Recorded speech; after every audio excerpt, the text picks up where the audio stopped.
President Biden hitting the next target in his endless inflation blame-a-palooza after pointing the finger at Putin, Republicans, and big meat. Biden is also going after big oil by sending a strongly worded letter to the heads of 7 oil companies. Oh, boy. Threatening to use emergency powers if they don't boost supply after bashing them for turning a profit. Comes as gas prices nationwide have officially topped $5 per gallon with no relief in sight. And if you can't afford these sky-high gas prices, the White House says just buy an expensive electric car. If you filled up your EV by charging and you filled up your gas tank with gasoline and you have the same size tank, you would save $60 per fill up by going electric rather than using gasoline. So it's a very compelling case. But again, to your point, we want to bring down the price at the point of purchase. Well, she knows money. She has stock in electric vehicles, I believe. Biden's marks are so low on inflation that even CNN is turning on him. How does President Biden's performance rate? Awful.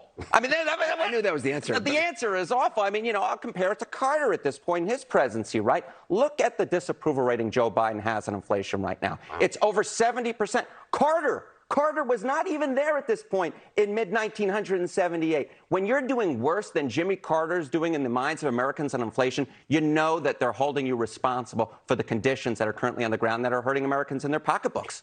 All right, there's a couple of pieces of positive news here that we're overlooking. I'm going to go to you first, Jesse. Aren't you happy for Jimmy Carter that he is still alive to see that he is no longer the worst president in modern times? Yes. This is a big deal for him and his legacy. He gets to be here and see, I'm not the bad guy. Yes, the Carter Renaissance. I never thought I'd ever see it in my entire life. Greg, humor me. Take a trip down memory lane, shall we? Yes. Let's go back to 2020, when a barrel of oil was less expensive than a slice of pizza. Do you remember it went negative for a while? Yeah. Gas for a couple months in that year. I think it was like less than $2 a gallon. And ExxonMobil had its worst year ever. They lost $22 billion with a B dollars. Things turned around, demand went up, price of oil went back up, and now they're making profits. So Joe gets freaked out because every time the gasoline prices go up, his approval rating goes down, and he starts screaming and threatening these oil executives and tells them to increase supply. Okay, how about this? New York Times. Biden administration cancels drilling sales in Alaska and Gulf of Mexico. That was in May. How's that going to help supply? These oil execs got to be thinking to themselves, can you do something on permits? Can you get the SEC off our back? Can you make those crazy radical left-wing green lawyers stop suing us every time we try to start a project? Or how about helping us out building a refinery? We haven't built a major one since the 1970s, so he's panicking. And you saw this coming because he ran on getting rid of fossil fuels. That was a direct quote. We'll get rid of them. We'll phase them out. And then he gets in the Oval and he does everything to do that through lawsuits and regulations. But now they think he's basically like the Undertaker for the fossil fuel industry, right? They're going to put you out of business if you're ahead of one of these companies. And then he starts freaking out because he's going to lose the midterms and possibly the next election.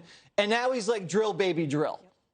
Joe Biden has turned into Sarah Palin. He's getting that desperate. And now he's threatening to confiscate their profits like some third world dictator. This is not how the president of the United States should be acting. This is not a coherent energy policy.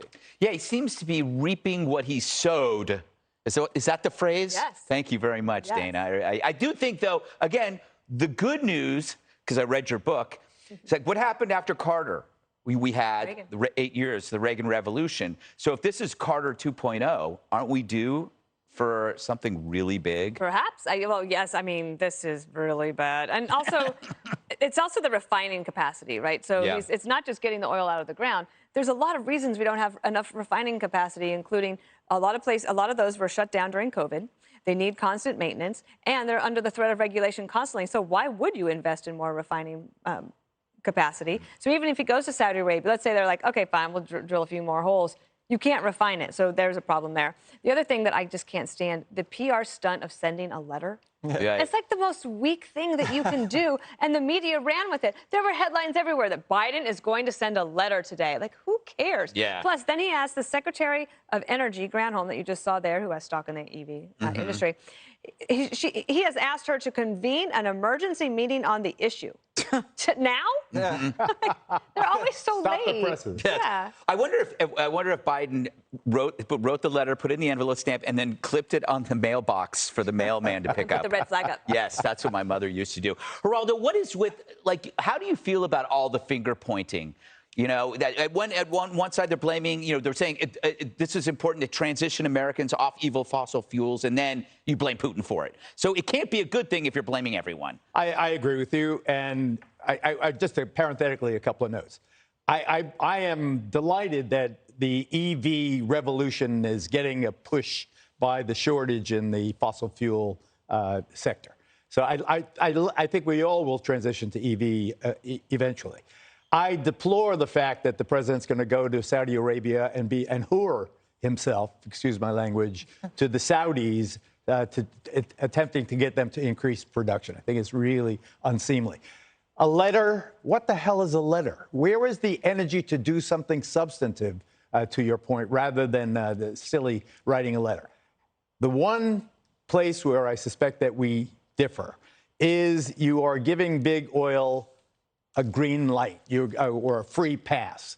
There is no doubt but that the average net profit margin for oil and gas production in the fourth quarter of 2021 was 31.3%.